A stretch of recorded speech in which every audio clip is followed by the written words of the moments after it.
Hello students, अगर आप नए हैं तो सब्सक्राइब कीजिए और चैनल के साथ बने रहिए।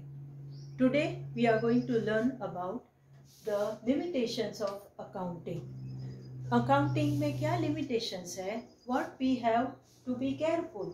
The very first point is that no financial transactions are recorded. We have seen that there are two types of transaction, economic and non-economic. Non-economic transactions are not considered.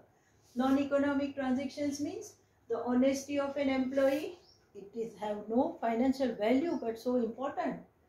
Loyalty of an employee, that commitment towards the work, such a good qualities you are not considering while writing books of account.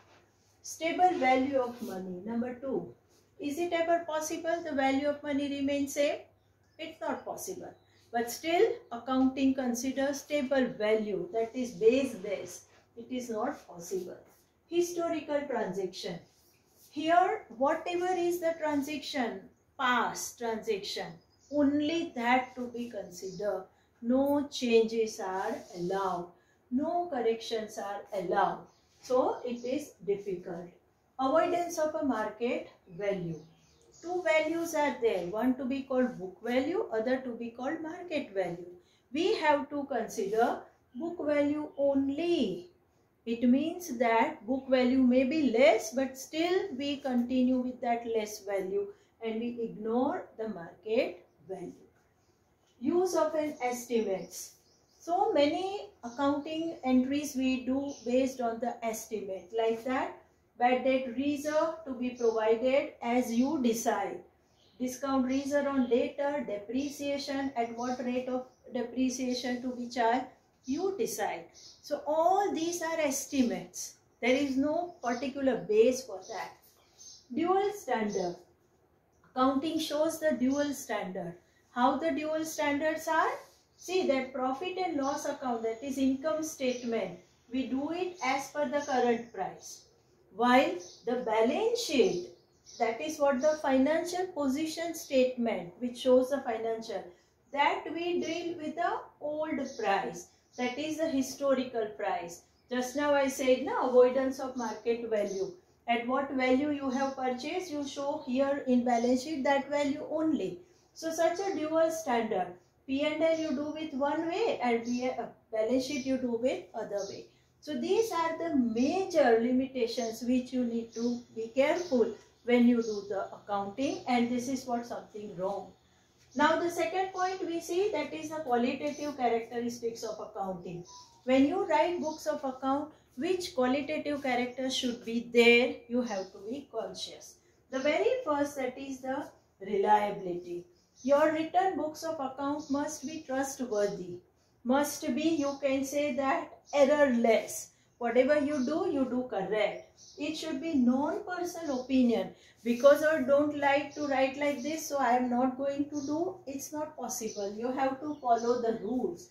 And there must be full disclosure. When you ensure these points, you can say your accounts are reliable. Second is, that is the relevance. It should be concerned. It should be related. You write your transactions, not your neighboring shop transactions. Relevance should be there. So here it must be help in taking decisions. Your worth is such that you can take proper decisions. All information should be there. Nothing to hide. That is the reason that secret reserves are not allowed to maintain. So it should be open, easily understand. Next is understandability. Whatever you have written should be as per the accounting standard, should be as per the rules and regulations of accounting, should be as per the principles of accounting. So it should be clear based on accounting rules. Nothing to be done as what you wish, that is there. Comparability. Your accounting work must be easily compared with past years. Last 3-year comparison, last 2-year comparison. Which, what to be compared? Your P&L to be compared, your balance sheet to be compared, your cash flow statement must be compared. So, Your method of recording books of account must be same so that comparison possible. Now next, today what we are going to see, that accounting is also an art and science. We have already learned in our class 1. Now the next is accounting is a language. Accounting is one kind of a expression. See, in the real world, nobody going to write a transaction for you and then you write the journal entry.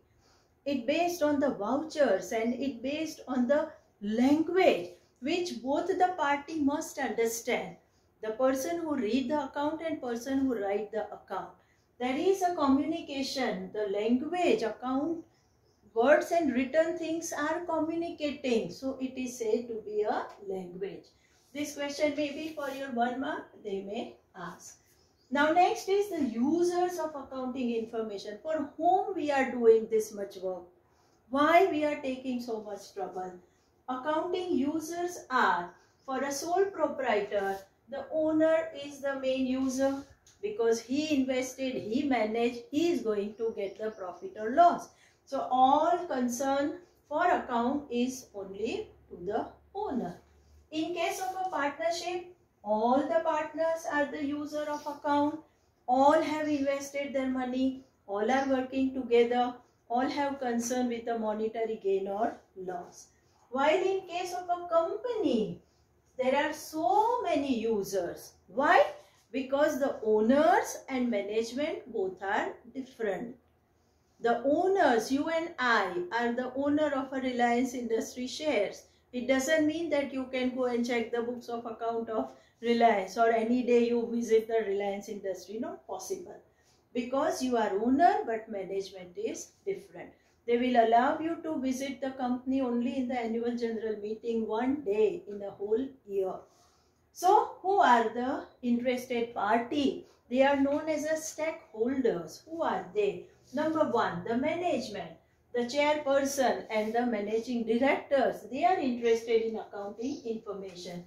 Shareholder, the second part, we have purchased the share of a Reliance. As I say, you are the shareholder, you are interested whether profit is there or not. The third is potential shareholder. Like you people, you students, you have little savings. You can also after 18 can purchase the shares on your own name. So you are the potential investors. You keep an eye in the 16-17 year only. You keep on tracking that in which industry I can purchase. Potential shareholder. The creditors, the party, those who have sold goods to the company on credit. Lenders, they have given money. Financial institutions, banks, all are the creditors. They are interested. Employee, whether we get more salary or not, we get more increments or not, we will get more perks or not, they are interested. Tax authority, IT department, always keep an eye what the business is doing. Advance tax are paid or not. Customer, customer want the safety and security and the stability of the supply. We are interested in getting things properly at a reasonable price. So we also want that company should do work properly. Foreign entrepreneur and enterprises. Competitors, the outsider, the foreign investors, they also keep an eye on what you are doing. The regulatory bodies like that SEBI, okay, Security Exchange Board of India, they also keep an eye that whether proper work is going on of a company or not. Government, definitely, to form the new rules and regulations and to see, check it out whether things are proper or not. So in this manner, dear students, today we have learned the concepts of accounting. Now we are going to learn in the next class the terms of accounting. This way the chapter flow going on and we keep on learning. Thank you.